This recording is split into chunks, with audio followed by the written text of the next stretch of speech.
A big thing that's come up in coaching this week is the whole concept of forgiveness. Client after client after client has said, how do I let go? So, if there's ever two things that are related, it's the concept of forgiveness and the concept of letting go. In fact, you could say they're almost exactly the same. When it comes to forgiveness, basically, whatever religion you go and look at, if you wanted to go and look at them, whatever religion you study, what you'll find is that they've pretty much every religion that's faced planet Earth or turned up and had any significant number of adherents to it has practiced two concepts, and that's the idea of love and forgiveness. And so, if you were to get all the religions in the world and put them into one bundle and say, what have they got that's the same? Those are the two concepts that they all preach, is that we should love our fellow man and that we should practice forgiveness. The problem is, none of them being great at saying how do you do that, because they kind of go on the route that Nike, the famous tick thing, which says well, just do it. So just love your fellow man. And how do you do that? Well, just do. And how do you forgive? Well, you just do. And if you haven't, well, get on with it. And if you're struggling with that, well, maybe pray for guidance or ask a friend or whatever. But that's the limit of what you actually do. So I thought we could get some real gains of territory here for you personally by saying, well, what do you actually do? What is the process for forgiveness?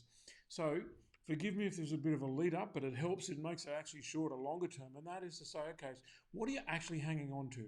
So for most of us, when it comes to forgiveness, what we're hanging on to is anger or sadness or fear or shame or guilt, or a combination of those three, or those five, sorry. They're what we call the big five, but a combination of those. And simply what that means is you're holding on to those, probably in your mind, justifiably so. And there are many things that we could be justifiably angry about. There are things that we should be sad about. And there's a lot of things we should actually be scared of. So these things are not meant to be made go away. And it's not as if you're supposed to stop feeling them. The problem with these things is that residually they create damage to us. There's an old saying that says being angry with someone and refusing to forgive them is like drinking poison hoping that you're going to kill the other person. So really, we're not punished for being angry. We're punished by our anger. Our anger damages us. Our sadness unravels us. Our fear paralyzes us. So for our sake, we need to get them out. And for many people, the whole idea of forgiveness brings up an inner struggle, and that is, but if I forgive them, aren't I condoning what they did? Aren't I saying that it's okay for their bad behaviour? And therein lies the problem, is that we feel like if I practice forgiveness, I'm saying that it was okay, therefore I'm a victim and I don't want to make myself a victim. And for many people, that's where the brakes go on, and understandably so. What we need to do is look at ourselves rather than who offended us or hurt us or damaged us. Whether they actually meant it or not is probably just a case of degree rather than anything meaningful. So really what we're talking about here is what goes on inside of you. Well, it's pretty obvious. Anger, sadness, fear, shame and guilt get bottled up.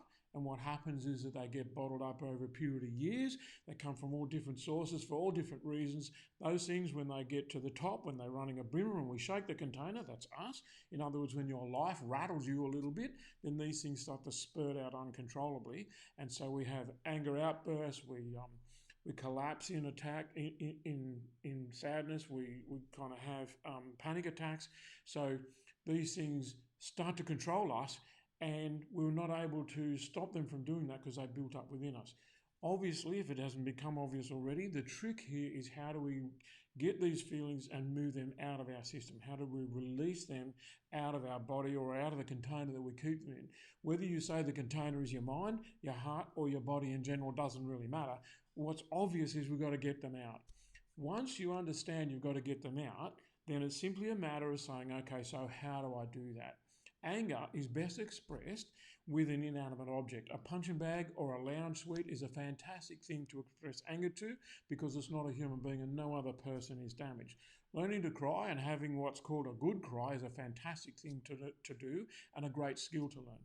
Understanding that we're all overcome by fears of one thing or another makes it okay for you to be afraid and to say so and to express that. So really what I'm talking about is a bottom line that we practice in all of our workshops, and that is the healing is in the expression of the feeling. Expression meaning to get out. That means that you sing it, dance it, paint it, write it, speak it, anything that gets it out of your system and saves you from holding on to it. Not all of those things are going to work, and many people have said to me, I can't write it, but I can speak it. Many others have said, well, I can speak it, or I can't speak it, but I could write it, or I could write poems about it, or I could write songs about it, or I could do whatever. So the actual avenue of expression for you as an individual is going to vary from you to everybody else. What most people do is they try something, it doesn't work, and they say, well, that's it. And they don't try another thing. So what you've got to do, say for anger, is you've got to try hitting the punching bag. If that's not it, then you've got to try hitting the lounge. If that's not it, maybe you yell in the swimming pool. If that's not it, maybe you whack the steering wheel in your car. There has to be a way for you to get that anger out. Perhaps you chop wood. Really, it doesn't matter what it is. But the big problem for most people is they try one thing and go, that didn't work. It's a little bit like meditation. I had a guy say to me one time, in fact, happens probably once or twice a year, someone will say to me, meditation, yeah, I tried that once, didn't work. And I go, once? And it didn't work, you idiot. This has worked for thousands of millions of people over generations for thousands of years from multiple cultures around the world. And you're saying you tried it once and it didn't work? Well, with anger, sadness, fear, shame, and guilt, getting them out of the system is not so much a matter of how you do it, but how often you try and how many different methods you try so that you can get them out of your system. Maybe you've got to talk to somebody. Maybe you've got to practice some writing. Maybe you've got to go out in the bush and figure out how to talk to a tree. I don't have the answer for you on that. I've got a whole bunch of suggestions. You've got the answer for you on that. But here's the thing. Once you get it out of your system, what will happen is it'll progressively start to move. So you can't expect that it's all going to come out in one go.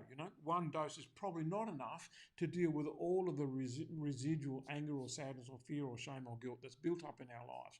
You may have some specific event. You're angry with somebody, they hurt you, and you want to forgive them, you want to get over it, and you're finding it difficult because you haven't realised that it might take several goes. You might have to actually write something that you don't post to them many times rather than write it once.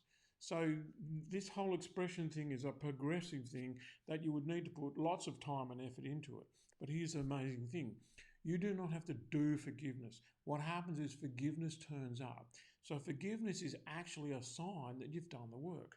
So as long as you keep expressing, as long as you keep getting it out of your system, as long as you keep letting it go and doing whatever seems like it's going to work for you, then eventually the day will come where you will find forgiveness. In other words, we cannot teach it. It's innate to us, and it turns up when we are stop carrying the burden.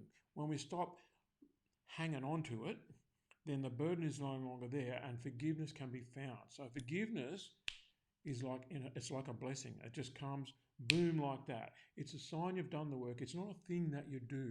And that's where most people don't get it. So when we think about it, what is forgiveness really? What have you got to release? What do you have to actually give up? Well, you've actually got to stop being angry. You've got to give up. Remember, this is giving it up for who? You've got to give up resentment. You've got to give up bitterness. You've got to give up being hard and forced and angry. So the real question about forgiveness is, who do you become? Well, actually, you become someone you respect and admire much more than you do at the moment, because we know that carrying this stuff with us makes us small. To rise above it is a great expression in terms of what forgiveness actually is. The day will come if you practice the work, if you do the work, and that's what I'm going to suggest to you, is you can't have the results without doing the work. It's a little bit like going to the gym. We all want to look like Arnold Schwarzenegger, if we're a bloke, I suppose. Maybe women don't, but we all want to look great, but not everybody wants to do the work. Well, the same is true with forgiveness. You have to actually do the work. And I've described there that previously what you've got to do in exploring what the work is and how it is, and then you've got to get on with it. So what happens is forgiveness turns up. It tells you you've done the work and you don't need to do any more work on that particular thing. Then what happens is you see it differently. At that point, the God within you, the universe, so to speak, your inner wisdom says to you, you know what, this thing that happened could be a blessing, because what have you freed yourself from? How have you changed? How have you grown? This particular dark or dirty event that took place in your life where you feel completely outraged about it, if you've got through it and if you've risen above it, then in fact you'll see that it was a blessing, that it was a message from God or the universe, that it was in fact the next lesson coming to you. And then what you'll find comes after forgiveness is gratitude. You'll be grateful that this event or person happen because you've grown through it. And now there's a whole lot more self-respect, self-love, self-care. So forgiveness is something you all need to really give a go. We all need to practice constantly. Give it a go. Let me know how you feel about it.